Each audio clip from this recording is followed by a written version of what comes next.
Welcome friends. तो आज की वीडियो में हम डिस्कस करेंगे आपका यहाँ पे एपिड्यूरल हेमरेज और सबड्यूरल हेमरेज का table comparison. So without wasting any time let us start. तो यहाँ पे दो टर्म है आपका, पहला क्या है आपका एपिड्यूरल हेमरेज और सेकंड टर्म है आपका यहाँ पे सबड्यूरल हेमरेज, जिसमें लोगों को बहुत ही कंफ्यूजन होती है। तो सबसे पहले हम देखेंगे यहाँ पे साइट ऑफ ब्लीडिंग क्या है। एपिड्यूरल की अगर हम बात करें तो यहाँ पे between the skull and the dura mater, तो यहाँ पे जो साइट ऑफ ब्लीडिंग है वो कहाँ है, जो हमारा स्कल होता है और जो हमारा ड्यूरा मैटर होता है उसके बीच में। वहीं पे अगर हम सब ड्यूरल हेमरेज की अगर हम बात करें तो इसमें जो है आपको बिटवीन द ड्यूरा मैटर और यहाँ पे जो आपका एरेक्नोइड मैटर है वहाँ पे आपको ब्लीडिंग जो है वो देखने को मिलेगी। तो चलिए हम यहाँ पे इमेज के सहायता से यहाँ पे देखते हैं। सबसे पहले अगर हम बात करें यहाँ पे एपिड्यूरल हेमरेज की, तो ये जो हेमरेज होता है वो रैपिडली यहाँ पे एक्सपेंड होता है किसके साथ, यहाँ पे आर्टेरियल ब्लड की। वहीं पे अगर हम यहाँ पे सब ड्यूरल की बात करें तो ये जो है आपका स्लोली एक्सपेंड करेगा किसके साथ, यहाँ पे वेनस ब्लड। देखिए यहाँ पे जो आपका एपिड्यूरल होता है ये फास्ट होता है क्योंकि ये आर्टेरियल ब्लड के साथ एसोसिएट करता है। वहीं पे ड्यूरल हेमरेज की अगर हम बात करें ये स्लो एक्सपेंडिंग होता है क्योंकि यहाँ पे आपको वेनस ब्लड देखने को मिलते हैं। अब देखिए ये क्या है, आपकी स्कल होती है और ये जो स्ट्रक्चर है ये आपका ड्यूरा मैटर। अगर स्कल और ड्यूरा मैटर के बीच में आपको हेमरेज देखने को मिल रहा है तो इसको हम बोलेंगे यहाँ पे एपिड्यूरल। वहीं पे अगर यहाँ पे जो आपका ड्यूरा मैटर है उसके बाद जो है आपका यहाँ पे जो एरेक्नोइड स्पेस होता है, ठीक है, या एरेक्नोइड मैटर बोल सकते हैं, इसके बीच में अगर आपका हेमरेज जो होगा तो उसको हम बोलते हैं यहाँ पे सबड्यूरल हेमरेज या फिर आप हेमेटोमा बोल सकते हैं। ठीक है, तो ये है आपका डिफरेंस। अगर ये आपका ड्यूरा मैटर और स्कल के बीच में है तो इसको हम बोल देंगे एपिड्यूरल हेमेटोमा। वहीं पे अगर ड्यूरा मैटर और एरेक्नोइड मैटर के बीच में है तो इसको हम क्या बोलते हैं, यहाँ पे आपका सबड्यूरल हेमेटोमा। ठीक है, उसके बाद हम बात करें यहाँ पे सोर्स ऑफ ब्लीडिंग क्या होती है। तो यहाँ पे देखिए आपका एपिड्यूरल में आपका आर्टरी मिलेगी और यहाँ पे सबड्यूरल में आपको यहाँ पे वेनस मिलेगा। ठीक है, और मोस्ट कॉमन आर्टरी जो कि इस कंडीशन में आपका डैमेज्ड होती है तो वो हो जाएगी आपकी मिडिल मेनिंजियल आर्टरी।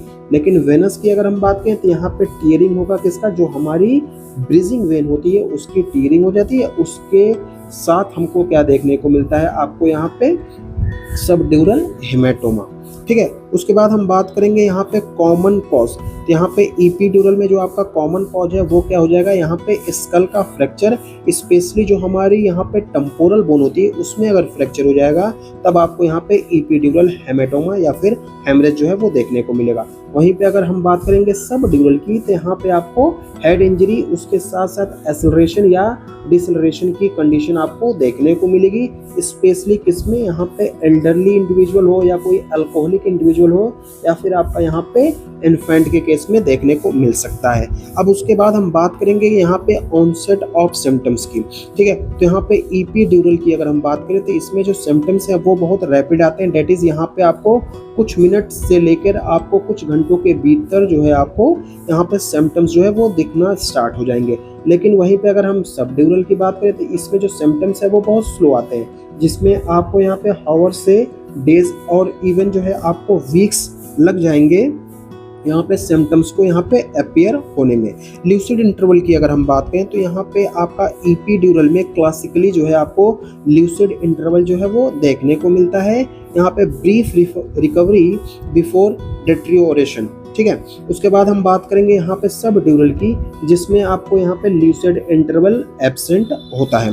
उसके बाद हम बात करेंगे कि सीटी स्कैन पे हमको कैसा अपीयरेंस देखने को मिलेगा, कि ये एपिड्यूरल हेमरेज में कैसा अपीयरेंस देखने को मिलेगा और आपका यहाँ पे सबड्यूरल हेमरेज में कैसा अपीयरेंस देखने को मिलेगा। एपिड्यूरल की अगर हम बात करें तो यहाँ पे आपको बाई कॉन्वेक्स, डेट इज आपको यहाँ पे लेंस शेप्ड जो है वो देखने को मिलेगा। ये देखिए यहाँ पे ये क्या है आपका एपिड्यूरल हेमरेज, ये क्या है आपका लेंस शेप्ड, और वो भी कौन सा लेंस, बाई कॉन्वेक्स। ठीक है, तो ये आपका बाई कॉन्वेक्स लेंस जो है आपको यहाँ पे देखने को मिलेगा। वहीं पे अगर हम बात करेंगे यहाँ पे सबड्यूरल की तो यहाँ पे आपको क्या देखने को मिलेगा, क्रिसेंट शेप, जो कि क्या है यहाँ पे हाइपरडेंस लीजन होता है जो कि क्रॉस करता है यहाँ पे सूचर को but not cross the mid line flex. वहीं पे अगर यहाँ पे बाई कॉन्वेक्स की बात करें तो ये आपका हाइपरडेंस होता है। ठीक है, और लीजन है जो कि यहाँ पे क्या करता है, यहाँ पे जो आपके सूचर लाइन है उसको क्रॉस नहीं कर सकता। अब देखिए यहाँ पे क्रिसेंट शेप आपको यहाँ पे क्या देखने को मिल रहा है,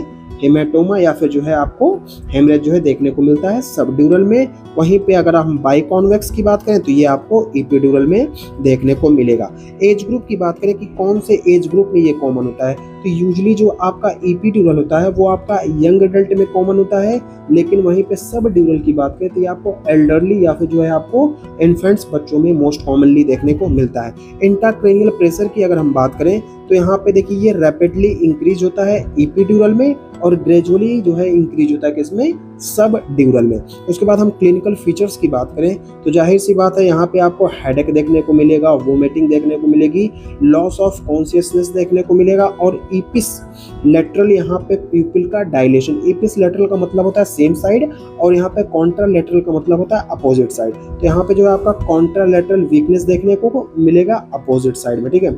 वहीं पे अगर हम सबड्यूरल की बात करें तो यहाँ पे भी आपको हेडेक, कंफ्यूजन, ड्रोजीनेस, यहाँ पे फोकल न्यूरोलॉजिकल डिफिसिट भी आपको देखने को मिलेगी। प्रोग्नोसिस की अगर हम बात करें तो यहाँ पे देखिए इपिड्यूरल की अगर हम बात करें तो इसमें जो है आपको बेटर प्रोग्नोसिस देखने को मिलता है, लेकिन वहीं पे अगर हम सबड्यूरल की बात करें तो यहाँ पे आपको वेरिएबल जो है आपको कंडीशन में जो है उसी हिसाब से जो है आपको यहाँ पे क्या बोलते हैं प्रोग्नोसिस देखने को मिलेगा।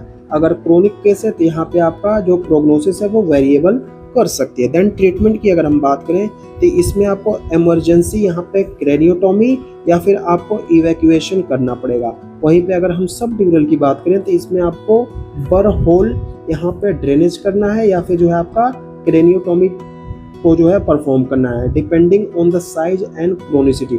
मतलब जो है आपका जो हेमेटोमा है सबड्यूरल वो कितने साइज का है या फिर उसकी क्रोनिसिटी के हिसाब से आपको क्या करना पड़ेगा, या तो बरहोल सर्जरी या फिर जो है आपको क्रेनियोटॉमी को परफॉर्म करना पड़ेगा। तो ये था आपका यहाँ पे difference between epidural haemorrhage and यहाँ पे सबड्यूरल हेमरेज। होप आपको ये वीडियो अच्छी लगी हो।